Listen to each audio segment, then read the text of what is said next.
in organizing students on a campus, what would you say to a possible population of apathetic African students who don't have time for their people or only have time to get their degree? How would you, per se, light a fire? All right, in the first place, you must take away the word apathetic. There are no apathetic people. Their energies are misdirected. For example, if you call a meeting of African students on this campus and put up leaflets everywhere, not many of them will show up.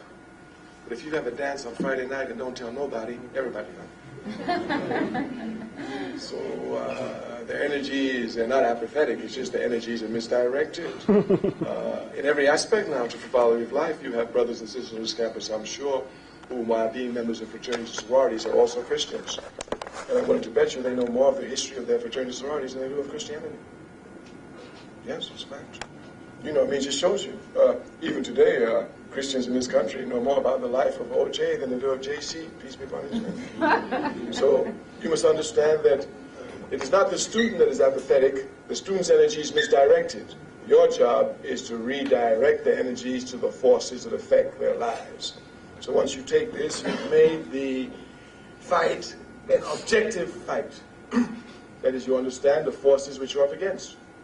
If you don't do that, you make serious trouble. One of the errors that people in our community make all the time is that they make an analysis of an oppressed people and they leave out the oppressor. You can never make an analysis of an oppressed people in any aspect of their life and leave out the oppressor. If you do, you'll end up blaming the people. And so once you blame the people, then you're in trouble, because now you either got to recreate them or, but once you understand that there are forces that are making them go this way, then you know your struggle is against these forces. All right. Now, that brings us to the solution. This question we're asked all the time, and the solution is really very simple. You know, the truth is very simple, but sometimes implementation of the truth, that's where difficulty arises. The word is constant,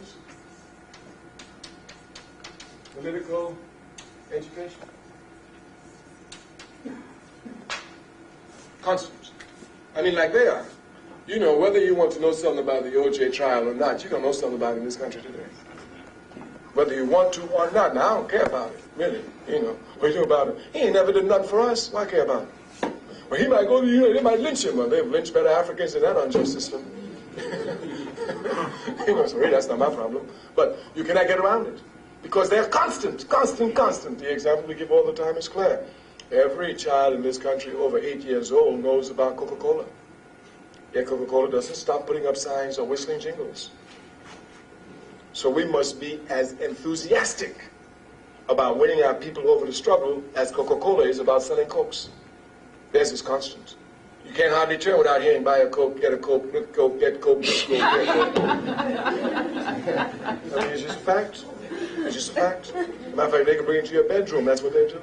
So when you go to sleep, you see it. When you get up, you see it. I'm going to bed. Give me a Coke. I'm getting up. Give me a Coke. Yeah. So where students fall short is on this question of constant.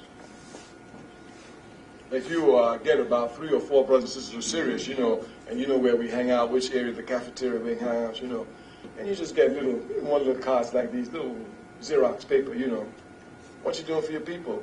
They shed blood to get you here. You know, every day you drop something like that on them. You know, nothing heavy.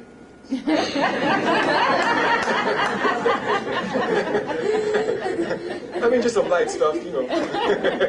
every day. Now, the reason we know it works is because conscience is in every human being, and it's a moral regulator, and it instinctively recognizes truth, instinctively. And they're living a lie. That's why we can win over them.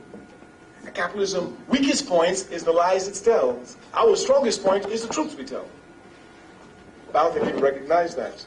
So when you see a brother who's not being responsible about looking at the history of Africa, he's living a lie.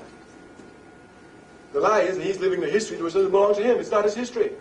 The job of the oppressor is to make you think the oppressed and the oppressor have the same history. That's their job. In fact, they want some of us to think that we came to America on the Mayflower, and some do think it. So our job is to constantly give them the truth. Constantly give them the truth. They are told all the time that in this country, you ain't got to care about nobody except yourself. They're told that in 1,000,000 different ways. I mean, I tell you, individuals push to such ludicrous heights as Rambo and Superman. So they're getting individualism 24 hours a day. And you have to come and give them community orientation 24 hours a day. You understand? But you must not get, well, Coca-Cola got a whole lot of technology, but they ain't got the truth. You got it. You got the truth. And you got the most powerful weapon. And that's why it must be constantly applied. Because they know the only way lies can dominate truth is that lies must be constant. Constant. Anytime lies stop, truth surfaces.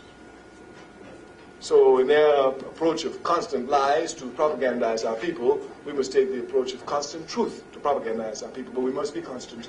And this is where students who fall down, they come out for 1 week. I gave out the papers for 1 week. They ain't listening to me. Harriet Tubman took struggle to her grave. So, it's